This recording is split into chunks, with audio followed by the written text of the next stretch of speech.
Seth from Alex City, Alabama, hit us up and said, which teams do you think could create chaos at the end of the year? Chaos teams Seth wants to know about. Kansas State's one. Look at that. It wasn't planned that I took a sip of purple liquid right before mentioning the Wildcats, but I did take a sip of purple liquid right before mentioning the Wildcats. That's an ignition team. We need to trademark that. Write that down, Jesse. Ignition teams. We talk about it every year, a little bit before Halloween. Some team or teams that have been left for dead just find some magic combination of some sort of ingredients, or as you would call it in Manhattan, Kansas, Avery Johnson, and boom, just all of a sudden, different looking team.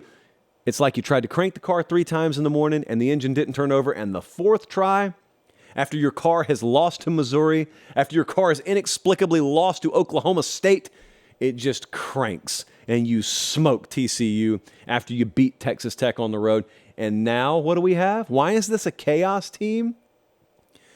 Well, they play at Texas in 2 weeks, and Texas is not going to have Quinn Ewers. So they could deal Texas their second conference loss. Texas would be, for all intents and purposes, out of the playoff picture. Kansas State would be very much alive in the Big 12 championship race. And what if Kansas State is the one who meets Oklahoma in Dallas? And what if they beat OU as well? That's what we call chaos. Kansas State, chaos agent out there in the Big 12. Next up, hop on the jet. I don't know if there's going to be a direct, but we're looking to go from Manhattan, Kansas to Coral Gables, Florida. Probably going to need some car service somewhere in between. 2 conference losses. What are we talking about Miami for? Well, number one, we're talking about them because they could be a resurgent team. They're not resurgent. People just got a little too down on them for our taste. That's why we picked them to beat Clemson outright. The other thing to keep in mind is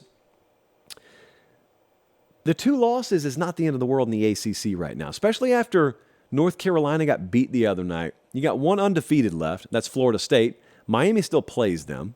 Miami plays Louisville. That's one of the 1-loss teams. Miami could actually still be in the conference title picture, but also they could be in the kind of picture to where when they go to Tallahassee in about 3 weeks, maybe they're the ones who knock the Noles from the ranks of the unbeaten. I know that sounds crazy. It's not so crazy as to just write it off. And if they keep winning, like I said, they could creep into that conference title picture. What about Missouri? Freshly minted in the JP poll. Missouri is off this week, so no one's talking about them. But most people hadn't been talking about them all year. You know who they play next? They play Georgia. What's Georgia doing this week? Oh, they play Florida, don't they? Rivalry game. Rivalry games actually aren't as unpredictable as people make them out to be. But the week after a rivalry game, especially when your opponent sat there and watched the rivalry game at home, that can be unpredictable. And so Missouri gets to go test their mettle against Georgia, but then they play Tennessee the next week. So I'll give you a little chaos theory. Chaos would be if they beat Georgia, if they're the ones who take a nip out of Georgia, but then they lose to Tennessee. What has just happened? Well, number one, Missouri put Georgia on the hobble. They just took the crowbar to the shin, and Georgia's, and then Tennessee takes down Missouri, and all of a sudden, what are we looking at? We're looking at Georgia going to Neyland later in the year.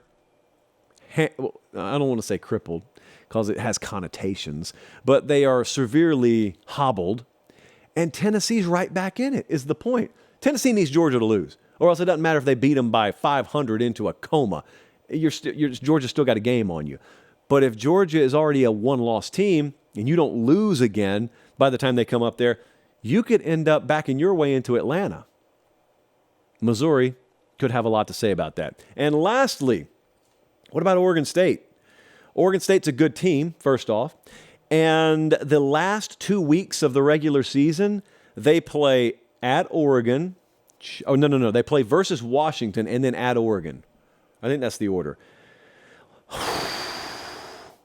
So you start doing your breathing exercises out there in the West Coast, and you start thinking about the curtain dropping on the Pac-12 as you know it. What if we have chaos on the way out the door? What if Oregon State either beats Washington or goes to Oregon and wins, or both? Either way, they're going to have a lot to say about how that Pac-12 championship picture pans out. And here's the disrespect, and I admit it's disrespectful. I'm sitting here talking about Oregon State like they're out of it and they're just playing the role of spoiler. They got one conference loss. They're in it. If they won those games, it may be them that's going to Las Vegas. So, and by Las Vegas, I mean for the Pac-12 championship game. So there is a lot left to be decided. There are chaos teams all over the country. I just named 4 of them. Chances are one of them that I gave no second thought to is going to be the one who actually blows the entire thing up.